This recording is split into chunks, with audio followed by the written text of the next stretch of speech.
Hi, this is Jasmeet from Jasmeet classes. तो कैसे हैं आप सब। तो आज हम बात करने वाले हैं कि ओपन बुक एग्जामिनेशन आपको देना कैसे है।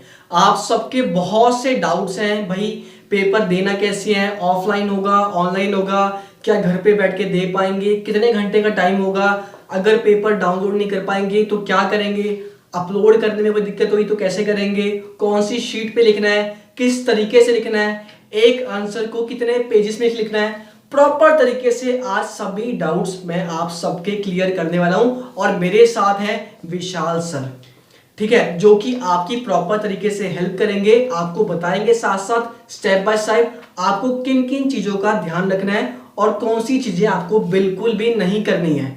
अगर आप चाहते हैं कि आप अच्छा स्कोर अचीव करें ओपन बुक एग्जामिनेशन में तो ये वीडियो गाइस आप सबके लिए। उससे पहले गाइस वीडियो को लाइक कर लें और प्रेस कर लें बेल आइकन को और चैनल को सब्सक्राइब कर लें। आपको बता दूं कि मेरी 40% ऑडियंस ऐसी है जिन्होंने अब तक चैनल को सब्सक्राइब नहीं कर पाते, फिर वो बोलते हैं कि सर हमें प्रॉपर तरीके से आपकी सभी वीडियोस की नोटिफिकेशन नहीं मिल पाती।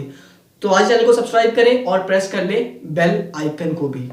अब आपको विशाल सर बताएंगे किस तरीके से कहते हैं हमें एग्जाम को स्टार्ट करना है और किन किन बातों का आपको ध्यान रखना है। हो सके तो आप एक पेन पेपर ले लीजिए ताकि उसको आप नोट डाउन कर पाए कि आपको कहते हैं कौन कौन चीजों का ध्यान रखना है और किस तरीके से आपको कहते हैं पूरे पेपर को अटेम्प्ट करना है और कितने घंटे का टाइमिंग रहेगा। तो चलिए आज की इस वीडियो को स्टार्ट करते हैं। हेलो स्टूडेंट्स, जैसे डीयू की गाइडलाइंस आई है कि जो एग्जाम्स हो रहे हैं वो सिर्फ थर्ड ईयर के बच्चों के लिए और एक्स स्टूडेंट के बच्चों के लिए हो रहे हैं। तो मैं आपको बताना चाहूँगा कि ये पेपर किस तरीके से आपको देना है। सबसे पहले तो डीयू की गाइडलाइंस के अकॉर्डिंग जो आपका एग्जाम होगा वो आपको पोर्टल पे होगा। तो उसके लिए आपके मेल पर या आपके मोबाइल फोन पर जो आपका रजिस्टर्ड है उस पर आपका ओटीपी और आपका पासवर्ड आएगा, जिसके थ्रू आपको उस पर लॉग इन करना है। बिल्कुल। तो कहने की बात वही है कि आपके ऑफिशियल ईमेल एड्रेस पे और आपके रजिस्टर्ड मोबाइल नंबर पे वो पासवर्ड आएगा। अगर किसी वजह से आपका कहते हैं वो ईमेल आईडी और फोन नंबर बंद हो चुका है तो आज ही कांटेक्ट करें एसओएल को और अपने ईमेल आईडी को और फोन नंबर को आप चेंज करवा सकते हैं, अभी भी देर नहीं हुई है, ठीक है। उसके बाद सर सेकंड स्टेप क्या होने वाला है हमारा? सेकंड स्टेप तो यही होगा कि आपको सबसे पहले तो अपनी A4 शीट को अरेंज करना पड़ेगा। क्योंकि गाइडलाइंस के अकॉर्डिंग आपको A4 शीट जो कि प्लेन होनी चाहिए, इस तरह की A4 शीट आपके पास होनी चाहिए और हर एक शीट को आपको अलग अलग जो है स्कैन करना पड़ेगा। तो पहले मैं बताता हूँ एग्जाम देने के लिए आपका जो सराउंडिंग्स है वो कैसे होना चाहिए। क्योंकि आप एग्जाम दे रहे हो तो घर बैठे दोगे, उसका मतलब ये नहीं कि शोर शराबा होगा। तो आपका जो एनवायरनमेंट है पीसफुल होना चाहिए, बिल्कुल शांति भरा एनवायरनमेंट होना चाहिए। उसके बाद आपको चाहिए एक स्मार्टफोन या लैपटॉप और इंटरनेट कनेक्शन। बिल्कुल, हाँ जी। तो कहने की बात वही है कि अगर आप कहते हैं किसी भी जगह पे हैं, इंडिया में हैं या फिर आउट ऑफ इंडिया भी हैं, तो भी आप ये ओपन बुक एग्जामिनेशन दे पाएंगे। जरूरी नहीं है कि आप अगर दिल्ली में हैं तो ही इस एग्जाम को कंडक्ट कर पाएंगे, जी नहीं। अगर आप यूपी में हैं, मुंबई में हैं, दिल्ली में हैं, कहीं पर भी हैं तो भी आप अपने घर में बैठे बैठे सुरक्षित, कोरोना वायरस से सेफ आप इस एग्जाम को कंडक्ट कर पाएंगे। ये एग्जामिनेशन इसलिए करवाए जा रहे हैं आपकी सेफ्टी को ध्यान में रखते हुए, आपकी फैमिली की सेफ्टी को ध्यान में रखते हुए, और पूरी कोशिश रहेगी कि हर बच्चा इस एग्जाम को कंडक्ट करे। आज हम बताएंगे कि अगर आपके पास मोबाइल फोन नहीं है, लैपटॉप नहीं है, तो किस तरीके से आप कहते हैं एग्जाम फिर भी कंडक्ट कर सकते हैं, ठीक है। सबसे पहले आपको बस एक चीज का ध्यान रखना है। सबसे पहला पॉइंट क्या होगा, जिस दिन आपका एग्जाम रहेगा पहले आप अपनी डेट शीट चेक कर लें, एग्जाम कोड चेक कर लें और सबसे महत्वपूर्ण एग्जाम का टाइमिंग चेक कर लें। 7:30 और फिर देन इवनिंग में है आपके एग्जाम्स कंडक्ट होने वाले हैं। पहले कंफर्म कर लें कि आपका किस शिफ्ट में, किस टाइमिंग में आपका ऑनलाइन एग्जामिनेशन कंडक्ट होने वाला है। सबसे पहले आपने चेक कर लिया आपका टाइमिंग क्या है। अब जिस दिन आपका एग्जाम होने वाला है, मान लीजिए आपका एग्जाम सुबह शुरू है 7:30 बजे, तो सर जरूरी क्या है कि बच्चों को लॉगिन कितने बजे कर लेना चाहिए? बच्चों को लॉगिन सर कर लेना चाहिए 7:30 बजे। अगर उनका एग्जाम है तो 7 बजे तक तो लॉगिन कर लेना चाहिए, ताकि बाद में अगर मान लो वेबसाइट में कोई दिक्कत आए, क्रैश करे, तो आप पहले से लॉग्ड इन रहें। बिल्कुल। तो यानी कि कहने की बात यह है कि जब भी आपका एग्जाम है, जिस भी दिन एग्जाम है, जिस भी टाइमिंग एग्जाम है, आपको आधे घंटे पहले अपने एसओएल डैशबोर्ड को लॉगिन कर लेना है, या फिर अगर आप रेगुलर स्टूडेंट हैं तो आपको ऑफिशियल वेबसाइट लॉगिन कर लेना है, ठीक है। यानी कि उससे क्या होगा, आपको कहते हैं प्रॉपर तरीके से एक एस्टिमेट टाइमिंग मिल जाएगा। भाई पेपर कहते हैं जैसे ही आएगा आप उसको कहते हैं डाउनलोड कर पाएंगे। अब सर मुझे ये बताइए कि जो पेपर होगा वो कब ऑफिशियली बच्चों तक पहुंच जाएगा? हाँ जी, पेपर जैसे कि आपके 7:30 बजे की टाइमिंग है और गाइडलाइंस के अकॉर्डिंग उन्होंने ये बोला कि आपको आधे घंटे पहले ही लॉग इन रखना है। तो 7:30 बजे तक क्वेश्चन पेपर आपके पोर्टल पे शो होने लग जाएगा। साथ साथ उसी स्क्रीन पर टाइमिंग भी डिस्प्ले हो जाएगी कि आपकी जो पेपर कितने बजे शुरू होगा, कितने बजे खत्म होगा। तो उसका मतलब यह है कि आपको सब कुछ जो है टाइम के हिसाब से करना है। तो आपने जैसे ही अपना क्वेश्चन पेपर डाउनलोड किया, उसके बाद आपको अपने A4 शीट पर जो कि आपको आंसर लिखना शुरू करना है। लेकिन उससे पहले मैं बताना चाहूंगा कि A4 शीट पे आपको करना क्या है। A4 शीट आप जब लेंगे तो हर एक शीट पर आपको सीरियल नंबर लिखना है और हर एक शीट पर आपको अपना हर एक टॉप शीट पर या शीट के टॉप पर आपको अपना सिग्नेचर जो है डालना है। साथ ही में जो शीट का फ्रंट पेज होगा उस पर आप अपना नाम, एग्जाम रोल नंबर, डेट और टाइमिंग और साथ साथ पेपर का नाम कि आप क्या कर रहे हैं। तो उसके लिए भी हम आपको साथ आगे वीडियो जारी करते रहेंगे। तो यानी कि कहने की बात यह है कि आपको सबसे पहले A4 शीट को यूज करना है और वो शीट प्लेन होनी चाहिए और वो व्हाइट कलर की होनी चाहिए। सबसे ऊपर आपका रहेगा साइड में सीरियल नंबर, देन हर शीट के ऊपर आपको कहते हैं सिग्नेचर करने हैं आपके। उसके साथ साथ आपको फर्स्ट शीट पे आपका नाम, आपका रोल नंबर, जिस दिन आपका एग्जाम है उसका टाइमिंग और आपका पेपर कौन सा रहने वाला है। उसके बाद आप कहते हैं एग्जाम को स्टार्ट कर सकते हैं। और सबसे महत्वपूर्ण बात, आप कहते हैं ब्लू पेन का ही यूज करें, गलती से भी आप रेड पेन को यूज मत करें, आपका पूरा पेपर कैंसिल हो जाएगा। फिर मत कहना, आपको मैंने पहले ही इस बात के लिए इन्फॉर्म कर दिया है। उसके बाद सर हमारा सेकंड स्टेप क्या होने वाला है? सेकंड स्टेप यही है कि पहले जब आप एग्जाम दे तो कोशिश करें कि आप लॉग इन ही रहें, लॉग आउट ना करें। तो वो सब कुछ डिस्प्ले होता रहेगा कि टाइमिंग कितनी चल रही है। उसके बाद आप पेपर लिखना शुरू करते रहें और जब आपका पेपर जैसे ही खत्म होगा तो आपको अपना पेपर स्कैन करना है। स्कैन कर लेंगे, जसमीत सर ने आपको पहले बता दिया स्कैन कैसे करना है। बिल्कुल। तो यानी कि कहने की बात वही है कि सर पहली बात तो ये भी है कि ये प्रॉपर जो पेपर आपका होगा ओपन बुक एग्जामिनेशन, ये प्रॉपर तरीके से ऑनलाइन नहीं रहने वाला ऑनलाइन नहीं है। आपको नेट सिर्फ तब चाहिए होगा, मान लीजिए जिस दिन आपका एग्जाम है, ठीक है, मान लीजिए कहते हैं आज मेरा एग्जाम है 7:30 बजे सुबह, मैंने लॉग इन किया पोर्टल पे 7 बजे, ठीक है, मैंने अपने कहते हैं रोल नंबर से उसको लॉग इन कर लिया डैशबोर्ड को। उसके बाद मुझे इंटरनेट कनेक्शन की रिक्वायरमेंट तभी होगी जब मुझे पेपर को डाउनलोड करना है और पेपर को कंप्लीट करने के बाद उसकी PDF फाइल बनाने के बाद जब मुझे उसको दोबारा से पोर्टल पे अपलोड करना है, मुझे सिर्फ तभी इंटरनेट कनेक्शन की रिक्वायरमेंट होगी, उसके अलावा मुझे रिक्वायरमेंट नहीं होगी। अगर खुदा ना खास्ता बीच में कहते हैं पोर्टल बंद भी हो जाता है तो आपको घबराना नहीं है, आपको एग्जाम को करते रहना है। पोर्टल बस इसके लिए कि आप जब 7:30 बजे ठीक पेपर को डाउनलोड कर पाए और ठीक जैसे ही 3 घंटे कंप्लीट हो उससे पहले पहले आप उसको दोबारा से अपलोड कर पाए। इसके साथ साथ बच्चों का डाउट ये भी था कि हमारे पास सर लैपटॉप अरेंज नहीं है और ना ही फोन अरेंज है, तो सर इसका सॉल्यूशन क्या सोचा है आपने? इसका सॉल्यूशन तो यही हो सकता है कि अगर किसी के पास दिक्कत हो रही है कि मैं फोन, मेरा स्मार्टफोन नहीं है, मेरा पुराने तरीके का फोन है, तो या तो आप अपने किसी फ्रेंड या रिलेटिव या किसी कजन की सहायता ले सकते हैं, या फिर अगर आपको कोई भी दिक्कत हो तो जसमीत सर आपको बताएंगे। ठीक है, तो यानी कि कहने की बात वही है, अगर आपके पास लैपटॉप अरेंज नहीं है तो आप किसी भी स्मार्टफोन से भी इस एग्जाम को दे सकते हैं, डरने की बात नहीं है। मान लीजिए खुदा ना खास्ता किसी बच्चे के पास इस समय मोबाइल फोन अरेंज नहीं है या फिर उसका कहते हैं मोबाइल फोन इस समय खराब हो चुका है, कोई बड़ी बात नहीं है, मोबाइल फोन कहते हैं किसी का भी कभी भी खराब हो सकता है। उस सिचुएशन में आपको करना क्या है, आपको सबसे पहले डेट शीट चेक कर लेना है आज ही आपका एग्जाम कब है, ठीक है, या फिर जब आपका एडमिट कार्ड आएगा। करना क्या है, आपको कहते हैं किसी से पहले बात कर लेनी है, किसी भी आपके फ्रेंड से, नेबर से, फैमिली मेंबर से कि भाई मुझे उस दिन के लिए आपका कहते हैं फोन रिक्वायर्ड होगा 2 से 3 घंटे के लिए। PDF फाइल बना के उसको कहते हैं दोबारा से अपलोड करने में आपकी मुझे हेल्प चाहिए होगी।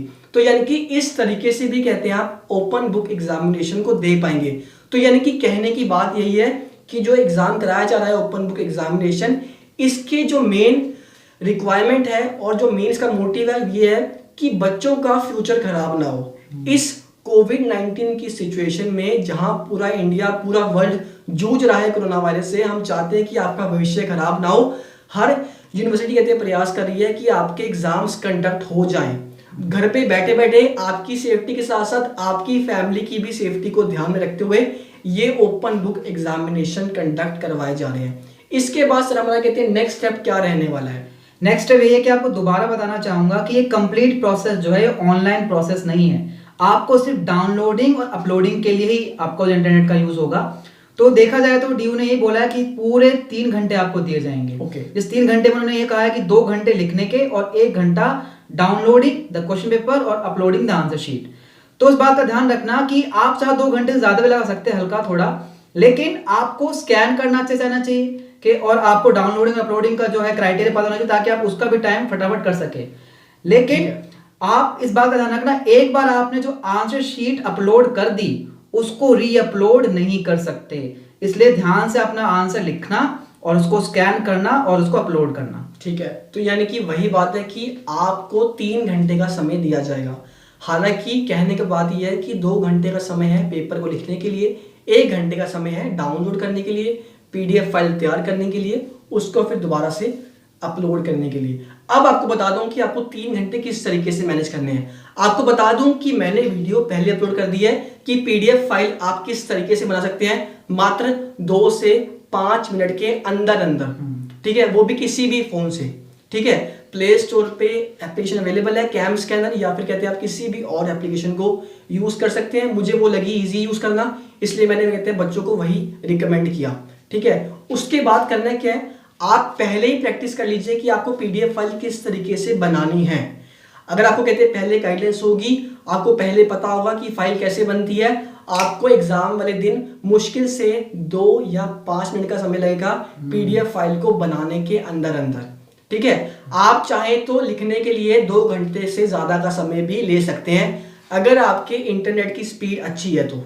अगर आपने टाइम से पेपर को डाउनलोड कर लिया और पेपर को टाइम पे अपलोड कर दिया तो कोई दिक्कत की बात नहीं है। एग्जाम को जो कंडक्ट करेंगे, यानी कि एग्जाम जो देना है हमें ओपन बुक एग्जामिनेशन, इसके हम आंसर्स कहाँ से लिखें। हालांकि इसका नाम ही ओपन बुक एग्जामिनेशन है, लेकिन बच्चों को अब भी डाउट है कि भाई 10 ईयर्स यूज करें, किंग चैंपियन यूज करें, एसएल के मटेरियल को यूज करें, या फिर अपने पर्सनल नोट्स को भी यूज करें।